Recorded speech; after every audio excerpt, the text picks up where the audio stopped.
Bien, pues vamos a explicar un poquito sobre el tema de vectores. Es muy importante, bueno, que ustedes consideren la importancia de tener algunos aspectos relevantes que ustedes ya deben de haber tomado en la clase de matemáticas sobre el plano cartesiano. En vectores lo vamos a ocupar mucho, por eso es importante que ustedes tengan presente esta pequeña explicación que les voy a decir cómo vamos a trabajar los vectores dentro de un plano cartesiano. Bien. Dentro de un plano cartesiano es muy importante que ustedes conozcan que el plano cartesiano se compone de 4 cuadrantes y empezamos de esta forma: primer cuadrante, segundo cuadrante, tercero y 4 cuadrantes. Bien, es lo más importante, y en física a lo mejor lo vamos a identificar como cuadrantes, pero acuérdense que los vectores vamos a manejar direcciones. Estos vectores van a tener alguna dirección y van a tener algún sentido. Es por eso que en física, cuando trabajamos con vectores dentro de un plano cartesiano, es muy importante saber el sentido que este va a tomar. Acuérdense, cuando hablamos dirección vamos a hablar de ángulos. Cuando hablamos de sentido vamos a ver hacia dónde se dirige ese vector, y es muy importante que ustedes identifiquen un plano cartesiano, así como los cuadrantes, qué sentido puede tomar un vector o una fuerza resultante. Por ejemplo, dentro de un plano cartesiano vamos a identificar el norte, el sur, el este y el oeste. ¿Por qué?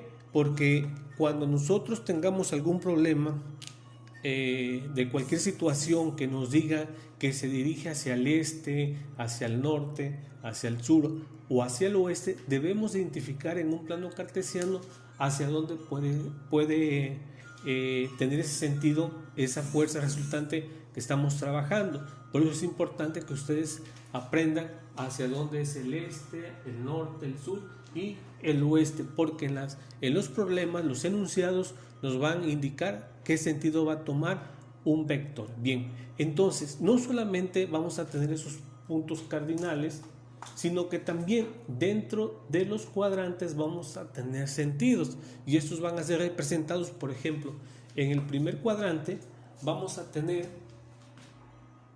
el sentido noreste, en el segundo cuadrante vamos a tener el sentido noroeste, en el tercer cuadrante vamos a tener el sentido suroeste, y en el cuarto cuadrante vamos a tener al sureste. ¿Por qué es importante que ustedes aprendan los sentidos dentro de un plano cartesiano?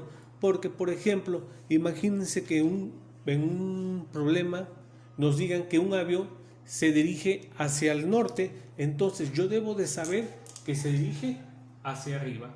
Que nos digan que ese avión se dirige hacia el este, entonces yo voy a saber que se dirige hacia la derecha del plano cartesiano, o a cualquier de los puntos cardinales que tenemos en este plano cartesiano.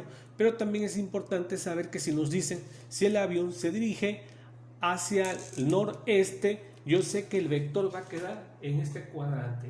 Si nos dicen que se dirige hacia el noroeste, va a quedar en el segundo cuadrante. Si nos dice que se dirige hacia el suroeste, el vector va a quedar trazado en el tercer cuadrante. Y si nos dicen que va a quedar en el sureste, va a quedar en el cuarto cuadrante. Entonces, muy importante que cuando ustedes escuchen en el enunciado, en el problema, esto que les estoy comentando, ya deben de saber en qué cuadrante va a quedar trazado el vector. Ahora también es muy importante que ustedes, como en las matemáticas en el plano cartesiano, debemos de saber que del punto de origen hacia la derecha sobre el eje de las X vamos a trabajar con números positivos.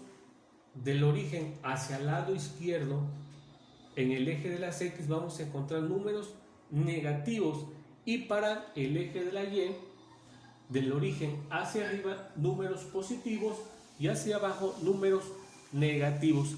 Esto porque es importante que lo aprendan o lo conozcan ustedes, porque cuando trabajamos con vectores los debemos de componer. En este caso debemos de descomponer ese vector en componentes rectangulares. ¿Y cuáles serían esas componentes rectangulares? Bueno, las componentes X y las componentes Y. ¿Cómo se traza una componente rectangular? Bueno, vamos a suponer que nos dan un vector en este cuadrante. Si el vector se encuentra trazado aquí, yo voy a encontrar las componentes rectangulares de ese vector. ¿Y cuáles van a ser las componentes rectangulares? Bueno, van a ser el trazo que yo voy a tener de ese vector. Por eso se llama rectangulares, porque cuando trazamos esta paralela a este eje y esta paralela al eje de las X, se forma un rectángulo. Entonces voy a tener que esta sería la componente X y esta la componente Y. Si un vector queda sobre este cuadrante, entonces voy a hacer lo mismo. Voy a tener la componente X y la componente Y. Si un vector queda en este cuadrante, entonces también trazo las componentes rectangulares X y Y. Y si me queda de este lado, entonces yo voy a tener la componente X y la componente Y. Entonces, esto es lo principal que ustedes deben de conocer cuando trabajamos con vectores. Conocer el plano cartesiano, los cuadrantes y los sentidos que vamos a encontrar dentro de este plano cartesiano. ¿Por qué? Porque las situaciones, problemas que nos van a presentar nos van a decir que cualquier vector va a tener un sentido y una dirección. Entonces es lo que debemos de conocer nosotros del plano cartesiano con el tema de vectores, que es muy importante. Bueno, entonces para los ejercicios que están en su libro es muy importante, ya que les pide a ustedes convertir los vectores ya sea de rectangular a polar o de polar a rectangular, que en un próximo video lo vamos a ver.